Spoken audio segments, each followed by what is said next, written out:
Salutations, shades, and welcome back to your one-stop shop for all things strange and unusual, talking with shadows.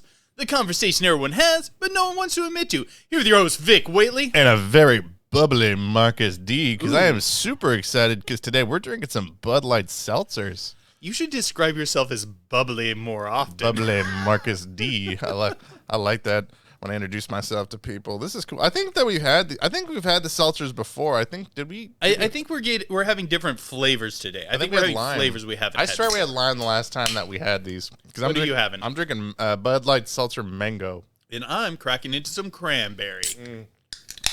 Some crackberry. Oh, that sounded way worse than I meant it to. Having some crackberry. The wild crackberries that grow on the southern slopes of southern Indiana. I will definitely say, if you like cranberry, this is a good choice. I will tell you, please don't try crackberries. Just say no. It's not going to pay Just say no to crackberries. Just say no to crackberries. But dude, Marcus, it's natural. Yeah, so is ricin. Like ricin, that's poison. It's bad for you. Don't eat it. Did you just say ricin? Right, I was mispronouncing it. I know. That's what I was going for. No. Like, that's just an interesting. That's the alkaloid that's derived from castor beans, and after the poison sets in, there's no fixing it. Yeah, that's what I meant. Like, it's a natural thing. Yeah, it'll kill you. It's bad for you. Sometimes natural things are not good for you to eat. They're like poison dart frogs. Very natural. Don't eat them. That doesn't make sense. No, I'm just saying that's an interesting reference you made. But if the poison dart frog is from captivity, apparently they lose their poison, and we don't know exactly why. That was my response when we worked at the hospital. Like, because all the time, because when we worked at the psych hospital, if people were really super pro marijuana, I had to say something, and they would be like, "Marijuana's natural." I'm like, "So's ricin." I'm like, that's not a good argument just by itself. The poison dart frog one, I think, will fly. I'm like, that's not a good argument by itself. But I had to say something at the hospital as a comeback to that. So second day working down here in the new studio, we still have a bunch of hanging wires. Yeah, that hasn't changed a whole lot. But we did get a lot of comments from you guys saying that you guys really did like the sound of the new studio.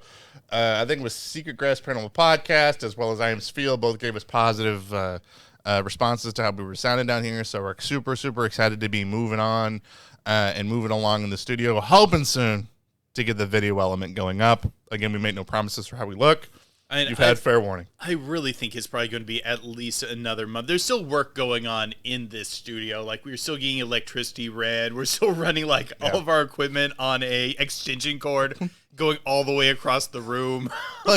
We really do we just sound like two teenagers in our parents' basement just deciding that we're gonna make a paranormal podcast. That's how it started. I know, figuring it out. Yeah, we huddled around a single laptop computer with a single Yeti mic that we shared, and now we moved on to dual computers, dual mics with a whole board and the whole set. So we're coming along. We're coming along. It's getting there. So, but we're back, and we're getting back to doing more regular content. So we're super super excited about that.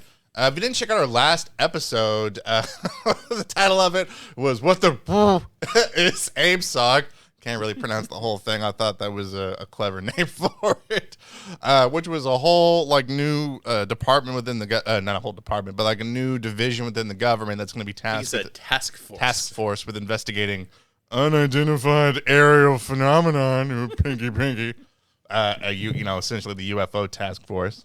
And me and Vic did a really good job ripping the government apart, which is one of our favorite things to do, and speculating on it. So some fun stuff that came from it. Laughing Fox said, as someone who knows these two for years, I can confirm that their voices were, in fact, switched at birth. Which is accurate, talking about how that we both, when people meet us, they really think our voices just don't match our bodies. Wait. So people really think that this beautiful voice should be coming out of that potato head over there. And this sexy, rugged, masculine voice should probably be matched up with that lumberjack ass body that you got over there. It's getting pretty lumberjacky over here. I'm ready to jack some lumber. You went to a resources fair and got tired after visiting 2 booths, carrying brochures. Don't give me that. Okay. I'm jacked. I am jacked, but I'm also still getting better. I'm like still dealing with like some thyroid issues, which makes you like stupid tired. How old are you? I'm having thyroid issues. I know it's true. It's true, but I'm just trying to make the argument that I'm not old. I have a thyroid issue. I'm like, okay. Okay. Let's get rolling. Moving on. Patron Clown992 said, "Y'all sound great in the new studio. I feel like both of you guys are right, as it's nicer. It's nice saber waving combined with legit transparency." Saber waving? Saber rattling. Oh, saber rattling.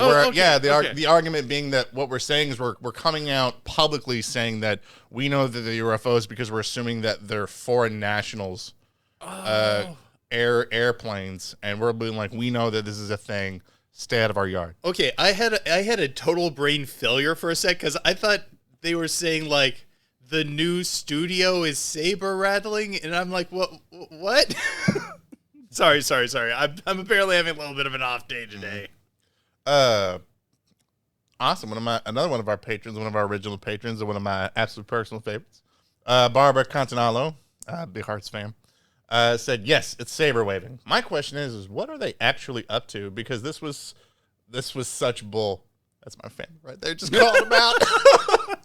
I know where I get it from now. When we're not supposed to be, where are we not supposed to be looking? I think they brought up the underwater aspect so people go, oh, and look there. What are they really doing? Damn it. LOL. I think that's always a good question. Whenever everyone's trying to get you to look at the right hand, you really need to be wondering about the left hand. So you true. You guys are really nailing it. Like, if you guys are ever familiar with the magician's Penn and Teller, they talk about this all the time when they do magic. They said anytime that a magician says, "See, nothing's in my hand," for the love of God, don't look at their hands because they're doing something different somewhere. Like, because that's where they want you to look. So if they're saying, "Hey, look here underwater," I'm like, "What's in the sky?" Like, you know, I'm like looking at like in that movie, Don't Look Up, and I'm like, they're like, look at the water. I'm like, no, I'm gonna look at the sky. I still haven't seen that. Everyone says it's so good. I mean, I think it's good. It's funny. I think the lady that I think it's Jennifer Lawrence who plays in it. You know, Jennifer Lawrence in that movie, who's the lady who discovers the asteroid. I swear it sounds like me and you. Because they'll just be sitting in this room and there's just weird stuff going on, and she's like, I feel like I'm taking crazy pills. Like, why are we not talking about this? Like, losing her mind, and everybody's just like trying to enjoy Thanksgiving. like everyone's wanting to talk about the government's doing this, the government's doing that right now. I still want to know about the whole government worshiping giant owls. Yeah, we're going back to that. Why can't we circle back to that? Yeah, like we keep not being able to come back to this conversation. That's kind of weird. So bringing that stuff up, people. No, we thought, so for today, what we thought that we would do is we would do a We're going to cover what AIMSOC should be looking into. And this is the real stuff. And if they're thinking about doing a task force to look into cryptids, the men in black that are tasked with watching me and Vic, we volunteer as tribute. Like, we will totally do this for you guys to go investigate. To look at a cryptid. One of our patrons, Dan Ward, said he really would like us to get back to a cryptid, so we were super excited about doing that this episode. And so we're going to talk about an Indiana cryptid, one of Vic's favorites that I discovered I discovered as I was poking around. There is a mermaid story that came out of the state of Indiana. So today we're going to be talking about the Indiana Mud Mermaids. It's kind of interesting. They have different terms that people call them and stuff and like that. But the general story is that it was in I believe it was October of 1981 in Vevay. Vevay. I can never pronounce that right. Vevay, Indiana, which is in Switzerland County, along the Ohio River. Sort of. I think it's down closer towards like the Louisville area. Like if you're trying to think geographically. Yeah, it's in between us in Evansville and Louisville. Yeah, so it's It's along those lines. And essentially what happened was that there was a town, within that town, people said that they were reported spotting these weird mermaids coming out of the river, two specifically, and there was a story, and this story got picked up by the Cincinnati Enquirer, actually, that ran this particular story about people from this town reported spotting these things. And the description of them is really interesting because it's not fully exact of what you would think like a mermaid would look like. So they were about 5 feet long, yellowish skin with hands, with like human-esque hands. The tail, though, didn't go down to like Little Mermaid tail. Like it was sort of like a tadpole-esque tail that went towards the back. Yellowish in skin with these weird like elf. They described them as like dog. Ears. They described them as like dog, wolf-like ears that went towards the back. No hair, even though for some reason people like to depict this thing with hair. I believe that they described them without actual hair. And claws. Yeah, claws the hands had claws. The hands had claws and sharp teeth. Kind of a little more kind of like the mermaids from the Harry Potter-esque thing with their hands and their sort of teeth sort of look. And people describe them as carnivorous, that they would find sometimes them like eating mussels and other fish life from there as well. I didn't find any stories of people being attacked by these things. No, but there are accounts saying that they did have small back legs along with the tail. Mm-hmm. And that they would move around. And then this is really, as far as only the time that I can tell, this particular article in this particular area that they talk about these things. Not saying you can't connect these to other things, but we're going to get to that here in a little bit. It does get a little weird because there is maybe a second account, or there was a dating error at one point in time. Mm-hmm. So it becomes a little difficult to confirm how many times there were sightings of these things. Mm-hmm. Mm-hmm. The most accurate sketch that we have from them came from a Kentucky Confederate captain named J.M. Ozier, who sort of gave us the general description, like if you look at some of the sketch art online, like people that people sort of describe it to, and that's where most of the sketches I think actually get their inspiration from, was his original sketch and description of these things. Unfortunately, a taxonomist he was not. Well, yeah, but I mean, I think that's how a lot of those stories around that time period sort of happened. It's, there's just, they're not the most, like, it's not like a journalist goes out, takes a photo of it. It's like somebody typically who's not the best at drawing, trying to draw like little stick figures, being like, this is what I saw. And it looks like something that your kid drew you, that you would put up on the refrigerator. I think one of the first things we should really talk about here is there are really weird things around the Ohio River. Oh, absolutely. Like, following the Ohio River down, you will find the strangest cryptid encounters you will see anywhere.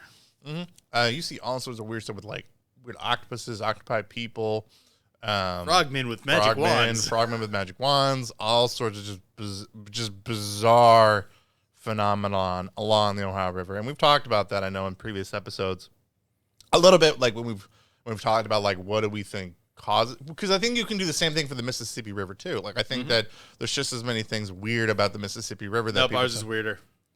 I know, home river pride. Yep. So we got to be here. But I think there's something too that just that major waterway that causes it to be that way. So one thought could be that a river is considered to be an extremely liminal space. Many cultures have identified that there are strange mystical things that occur around rivers. And also, it has that similar effect of, like, say, the roadway has a special mystic element to it, because it is a route for travel. It's something that's in constant movement. Well, yeah, but it's also like very interconnected with each other. I mean, it's like one of the things that shocks most people is how interconnected waterways are. Yeah. Like, again, like I think I was at the Indiana Zoo the other day, and they had a whole exhibit talking about how they've just discovered all these different like river and estuary and underground river waterways that all connect down to the Gulf. And so, like, I was talking to somebody who was trying to design their own tabletop game. Like, how would something in the water get from up here to up here? And I explained that to him. Like, it's really not that hard when you really get into it. But I want to get into this story, the Indiana Mud Mermaids. Like, what's your initial thought when you hear this story, Vic? I immediately go to taxonomy. That is what... Like, you want to stuff this thing? Not taxidermy, taxonomy. They say, I really want to get into looking at what clues and physical features we have and see if this can't be something we might be aware of, or can we not get a better picture of what this likely would look like? And that's where I spent a lot of my research this week. Where are you going to start? That just sounds like the first steps to taxidermy. Like looking at the physical descriptions of these things and just see where we can go from there. I'm like, you don't think they're going that far. I want to get at why do you think that this story is not more popular than what it was? Because I didn't know about it. Like I was researching this, then I just sort of accidentally stumbled upon this. Well, I first became aware of this story through a very hard to find book, Indiana Monsters. I've had 3 copies of it, and every time I loan it out, the person runs away with it. I swear, I need to get a 4th copy. They just fall in love with the book, and they're they gotta love it. I mean, yeah, and people just keep stealing this book from me. I don't know why. It's a really good book, but it's getting harder and harder to find now. Now you know how Ellie feels working at the library. People. Yeah. People just take her books and then just don't give back. But that's how I initially became aware of it. Some years ago, I started doing some looking into it. I think one of the reasons it didn't travel farther is, one, it's not all that commonly talked about. It's not like Bigfoot, where there's a large conversation around it. Another part of it is that, the story didn't travel real far. It's not one of those ones where it didn't go old-timey viral, where a ton of newspapers picked up. And then the final one is, it's a little niche with a bit of a vague description. Mm-hmm. And I think that, and also it's very weird. It's very weird. I think all these things contribute to it remaining somewhat elusive within the realm of the paranormal.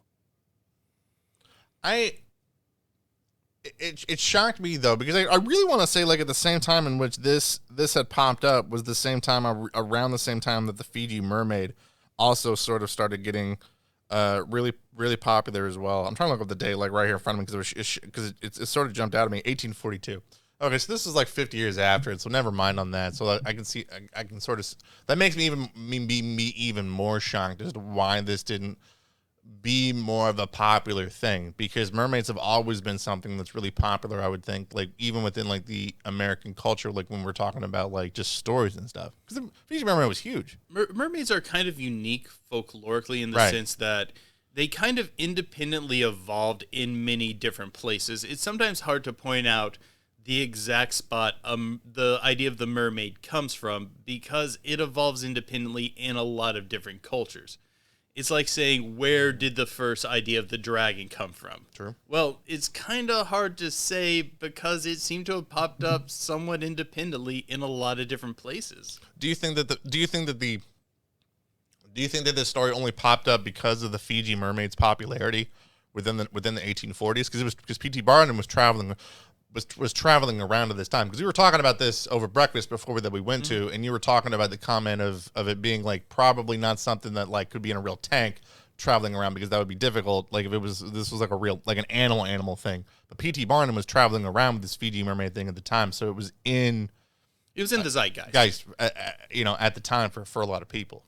I would say direct connection, no, perhaps lended to the naming though. Mainly, but if it was inspired by that, I would expect the taxonomy that was described to reflect better the Fiji mermaid. Yeah, the Fiji mermaid, if you don't know, is an extremely famous gaff. Yep. Where you basically put together a taxidermied monkey with a taxidermied fish, slap it together, and say this was a mermaid from Fiji. Yeah, and I mean, and the thing was too that the Fiji mermaid was way smaller than this too, because the Fiji mermaid I think was only, I think it was 1.5 feet maybe. And these things are described as being 5 feet long. So. It kind of depends on what monkey and what fish you use to make your Fiji mermaid. Right. I just meant, I think that there's been a couple attempts at making it, but I think when the popular one that was moving around, I don't think was 5 feet long. I think it was smaller. I think it was smaller than that.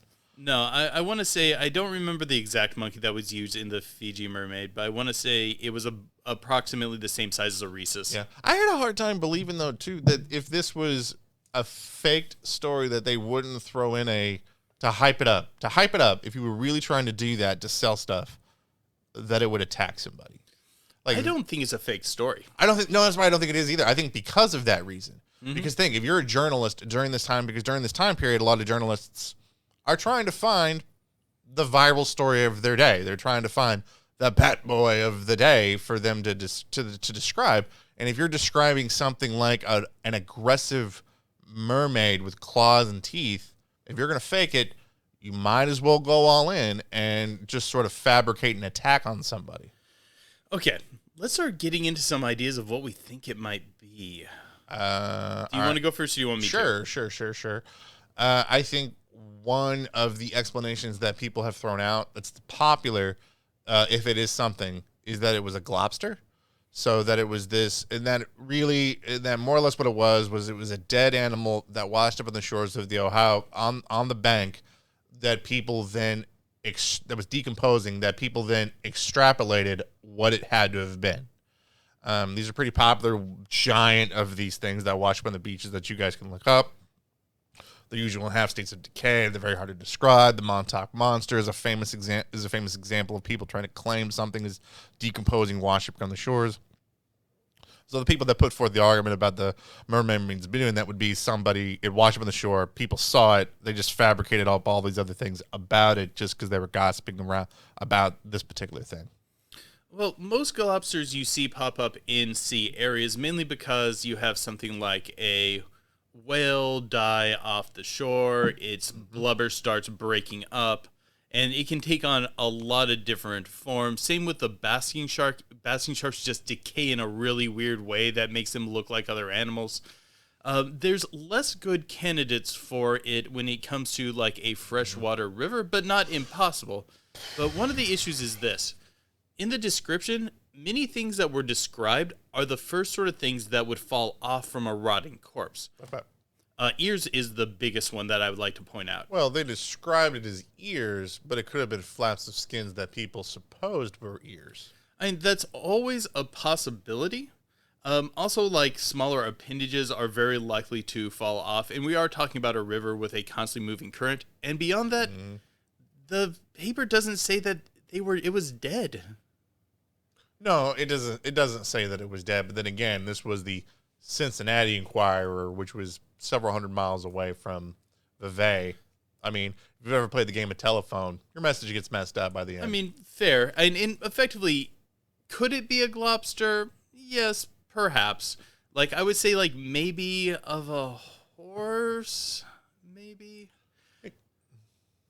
Well, I mean, we have thrown out the idea that there are massive giant catfish that are in the Ohio River, and some of the appendages, like the whiskers of a catfish, would definitely decompose quickly. Some of the tail for it would probably the fins off of the back of the tail would probably go first. Now, I'm making a guess. I'm making a stretch. I'm just saying that I'm not dying on this horse. I want to say they're one of the later things on a catfish to kind of break down because of how their bone structure works. Also, that'd be a 5-foot catfish. That'd be a big I believe that there's 5-foot catfish in the Ohio River. I would too, but I would also believe that people near the Ohio River will be able to recognize a catfish. I would think so. Like, seeing rotting catfish along the banks of a river is not that weird. Mm-hmm. Maybe just because of its size, might be a problem. Now, maybe a 5-foot rotting catfish might be a little bit out there for people. Now, people during that time period may or may not know that there's a 5-foot giant catfish living in the Ohio River. They might not know that at the time, or be as popular as today. One of my thoughts was, and I'm going to start with this one because this one does have holes in it. This one has some holes in it, but I think it's interesting to talk about. I got my thumbtack to poke them. Okay, get ready because there's a few of them here to poke. That's okay. River otter with mange. River otter with. Okay, first one. Can an otter get mange? Truthfully, I've been looking into this, and I'm having a hell of a time confirming if a river otter can or cannot get mange. Well, there's like, I was able to find 0 articles of it occurring, so that makes me think maybe not. But also, when I look into mange, I wasn't able to find anything that would preclude otters from being able to get mange. Can anything with fur that's in water still get mange? Truthfully, because that's my question that I'm having is because of this, because it's a skin condition, right? Yes, it's a skin condition. So you have skin that's constantly being hydrated. So that's one of my things about whether or not they can get mange. Well, at that point, I would actually think that likely the oil on the otter's skin is what would make it resistant to it, because otters, due to the oiliness of their fur, have an extra layer of protection.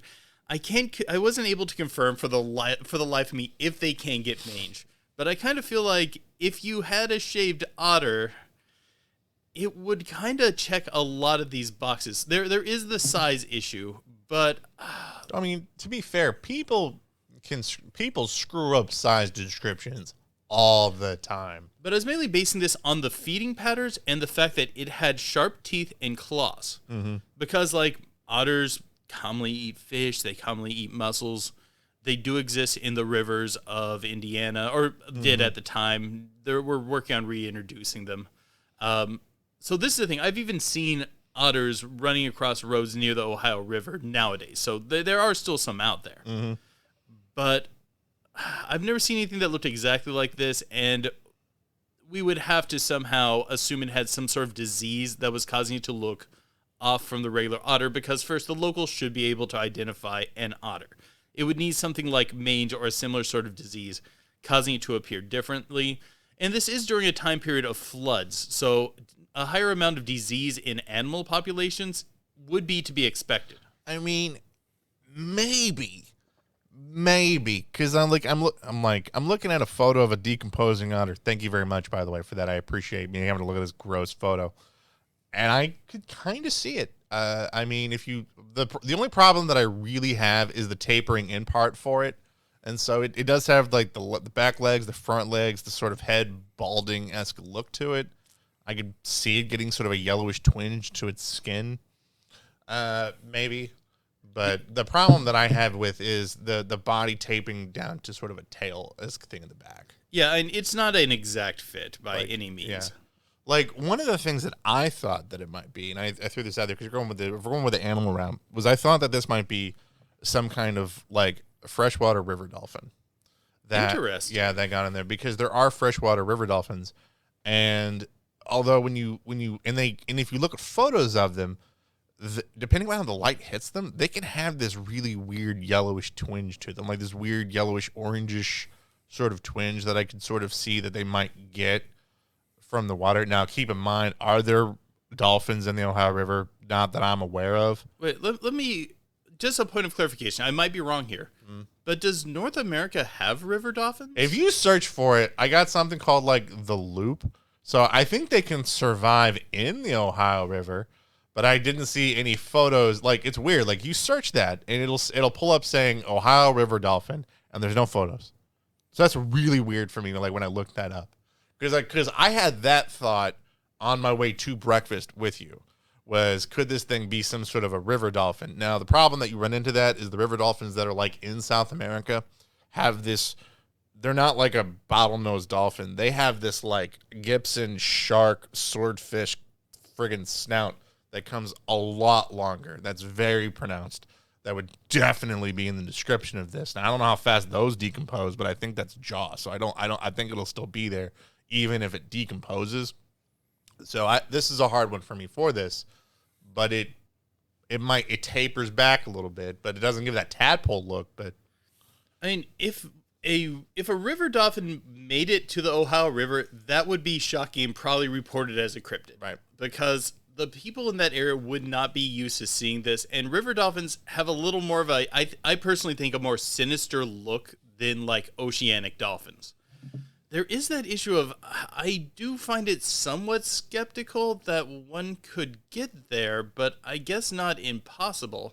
It just seems like a very out of place sort of creature, but I think it's definitely the most interesting theory I've heard. Right. Like, I'm trying to explain the body color twinge. Like that's the reason about why it jumped out at me, was because of that sort of color look that they have. Also, in South America, in their folklore of river dolphins, they can shapeshift into humans. Maybe they saw it halfway between dolphin and human form.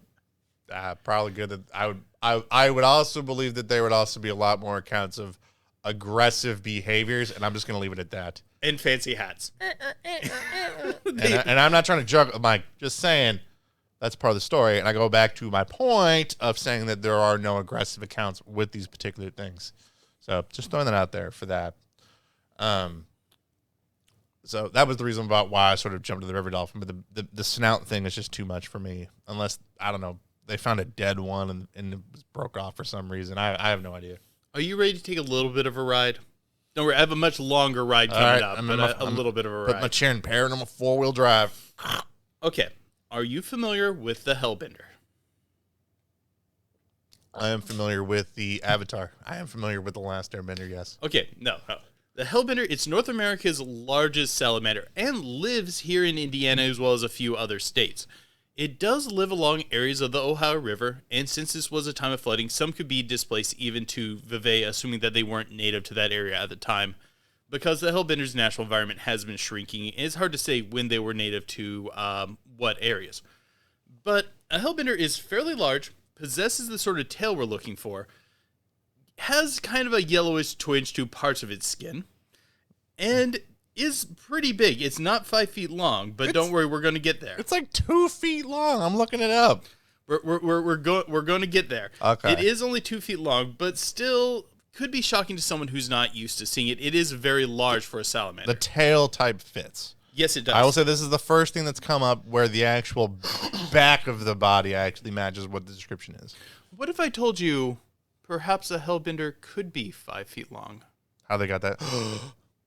Teenage Mutant Ninja Hellbenders. Teenage Mutant Ninja Hellbenders. First, I would watch this. That is awesome. Check out the Japanese giant salamander. Look up a picture of this thing. Watch it walk. It is a extremely near relative to the Hellbender. They are very closely related. And it is, or if I remember, it can be 5 foot, if not a little over, maybe a little under. But this thing is flippin' huge. So we know a close relative of the Hellbender can reach that size in optimal situations. 5 feet. Holy crap. It's the world's largest salamander. That is a And if you saw that walking around, would you think that that's a monster? That is a big-ass amphibian. To the best of my knowledge, it is the world's largest living species of amphibian. And it is a massive, chonky beast. It has the correct tail. The colorization is a bit off. Yeah, it's a lot darker. Yeah, the forearms and back arms, though, are pretty spot on for the thing. It has many of the characteristics that we are looking for, although not all of them. What? Are they fast? Define fast. Fast enough that people would connect them to a mermaid. Like on water, they can be fairly quick. On land, and they can do bursts of speed. I've seen one hauling it before. So, I'm going to outrun it, but... So they're like the dwarves of the amphibian world. Like, very dangerous over short distances. Like, you know. Like, when they haul it, it's kind of like a slow jog for a human. They're not that graceful on land. Like, they can move on land, but, like, in the water, they can swim marginally fast. But this seems to be like... I feel like I'm getting closer to something that it could be. Now, downsides. I will address that there are some issues here. They don't have claws. Modern salamanders do not have claws. Well, again, we're talking about a story from the 1890s. And again, I am generally willing to believe most witnesses. I want to believe most people. I'm just saying, if I go back to the story of my grandfather and the deer that he shot, and when it started as a baby, the deer was a 6-point buck. By the time he passed away, the thing was like a 16-point buck. Okay. And I'm like, I see its head, and I can count the points on the antler. I can just tell. Like, it's expanding. It's got red glowing eyes. By the end of it, it attacked him. He had one bullet left. He missed, and to stab with a knife. Like, it was just, the story just sort of expanded as he got older. Like, I'm just saying, like, there could be some hyperbole for the sake of the story. Or perhaps I can address the hyperbole. Will you ride with me a little longer? I'm going. Okay. Although modern salamanders do not possess claws, and modern salamanders do not have teeth as they are described. But if we go back in the fossil record, guess what? They do. Like, if we go far enough back in the fossil record, we do find salamanders that are of the size that's reported, that do have the sort of tails that are reported, can more likely be of the sort of color, has sharp teeth as described, has sharp claws as described, and even have some things that perhaps would be recognized as ears. And well, one of the things that one of the things that that we've talked about. Like if you go back to, if you've ever heard us talk about the episode that almost was, which was the top 5 unexplained things in the paranormal that never got out because we're pretty sure that's whenever the Men in Black made their move on us and crashed my computer.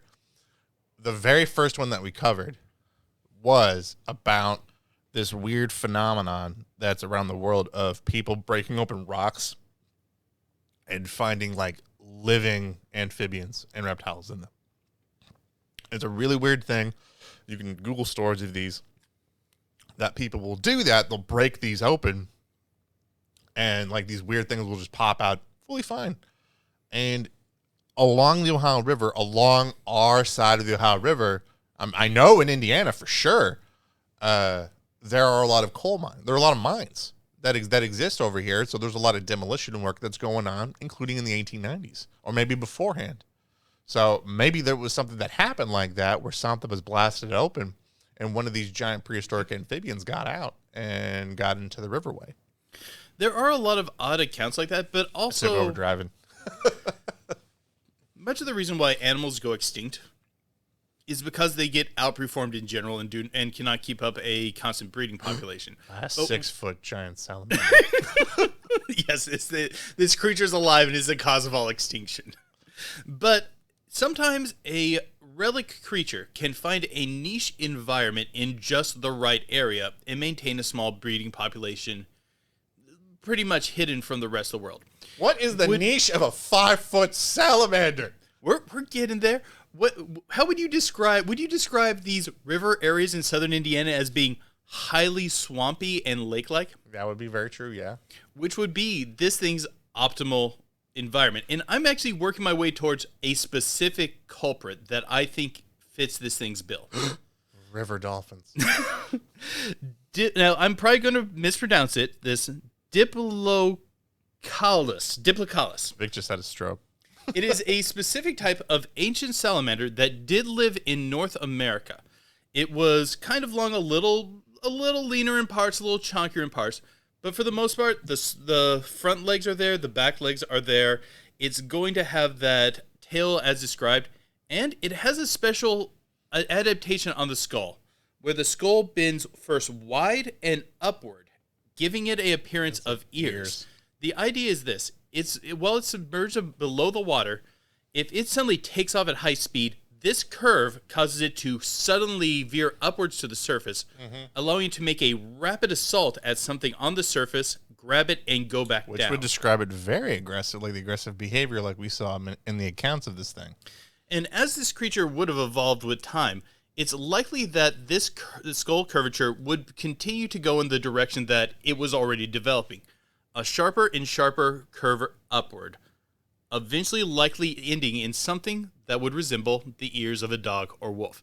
And if you want to, I have a picture on here if you want to jump over here to get a look at this thing real quick. I'm going to take a gander. I'm going to take a look at this. Yeah, come around.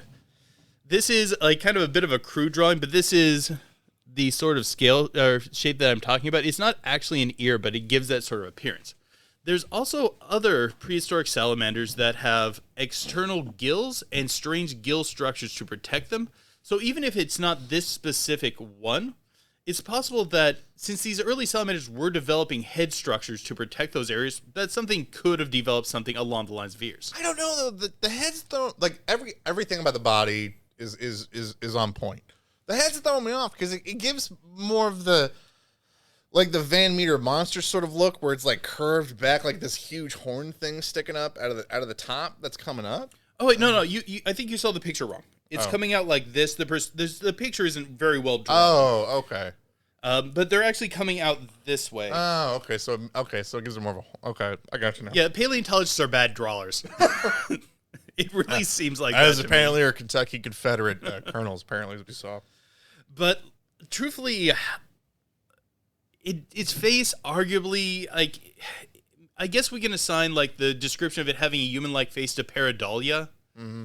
But that's the biggest hurdle I have with it. This being the creature is the face. Does not look specifically human, but for the most part, I really think that this is a good sell. That's a long sell for us to get to that it's that it was that. But I'm not. But I think that so far. Can I toss one more cherry in? Sure, one more cherry. Sure. This is during a time of a higher amount of flooding, so this thing could have been living in a hidden inland swamp or lake, basically just kind of surviving there with a small population. When the water level rises, it rises up with it and gets swept into the river. It was about 7 years prior to this. We had, like, a lot of people are familiar with the Great Flood of 1937. We had another flood. It was about 1884. So this was about 7 years prior to this particular incident. So that may have been what swept it in there. So I will say that I think so far this has been one of the biggest contenders for what this thing particularly could be. I think that bringing up the concept of what I was talking about, this weird phenomenon, and I really strongly encourage people to do this. Look up the stories involving people breaking open rock and amphibians and reptiles just coming out. And it's a weird thing that we just have. Live ones too. Yeah, and they're alive. Oh, yeah, they're alive.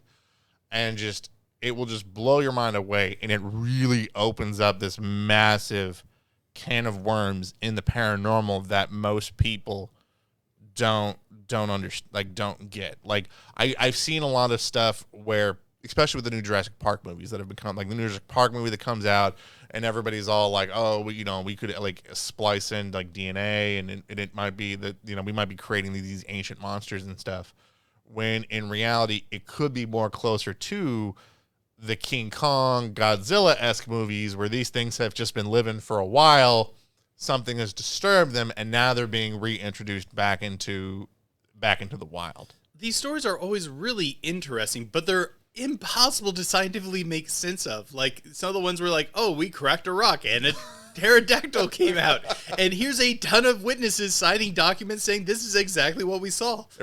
I'm tempted to believe them. The issue is this: I have no mechanism within science to explain how that works. I swear it reminds me of the old scene from The Simpsons when Kent Brockman, the anchor guy, would bring on like this scientist, and they would be like, are you saying that there are giant lizard monsters that are terrorizing and we all need to panic? Yes, I would, Ken. Like, and that's just all he would say because he had nothing else to say on it. Like it was just that brief because they had no answers. I mean, sometimes science doesn't always offer a great explanation to some of this really weird stuff. And that's how you get over to us jumping on our paranormal four-wheeler, just driving around over trying to explain some of these things. I don't know. I think I did a pretty good sciencey job today. That wasn't an insult. I thought that I thought that we dived way deeper into the Indiana Mud Monster than other stuff that I was seeing out there, which is why I think you guys come to us. But I'm going to go first on closing thoughts. Yeah, go for it. It's Diplodocus. I'm certain. No, I'm not 100%. There are a few issues of this thing died out a very long time ago. Explaining how it could survive even in an isolated population for that long is challenging.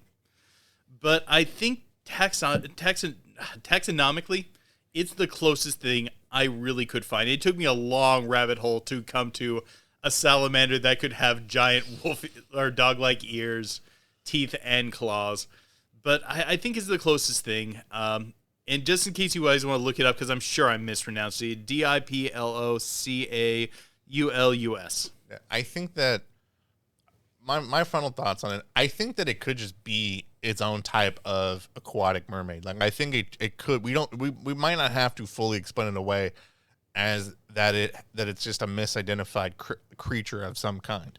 There are other. We never really did talk about that much in this episode, really, about that. Could this thing be an actual mermaid that exists in fresh water?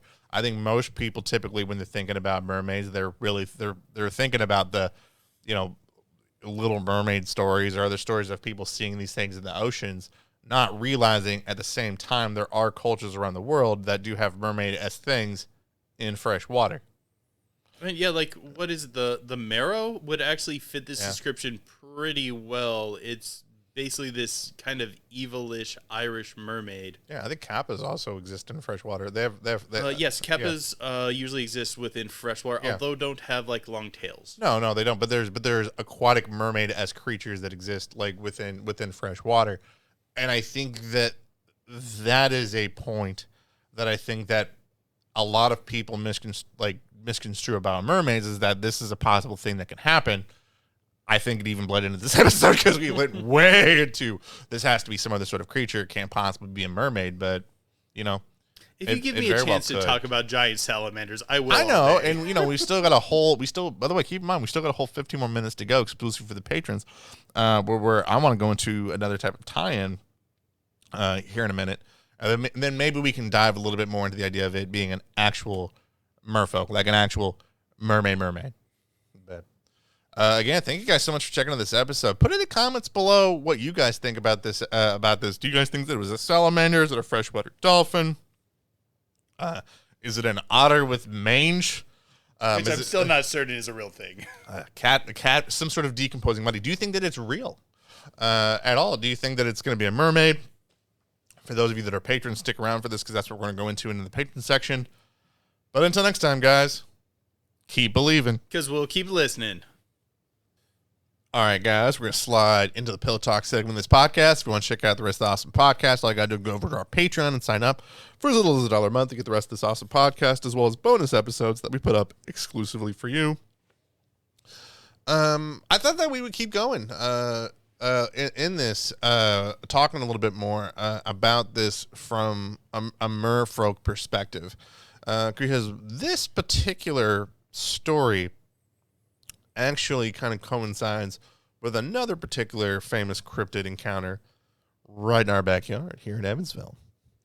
For those of you that are familiar with one of our very first videos that we actually ever did, we covered a famous Evansville cryptid called the green-clawed beast, which is a famous cryptid encounter from August 14th, 1955, in which these two women were swimming down in Dogtown, Evansville, down in that particular area during the day, and they were tubing, they were on like inner tubes, and one of them was grabbed, yanked underwater by something, and her friend came over to help, and the creature left this webbed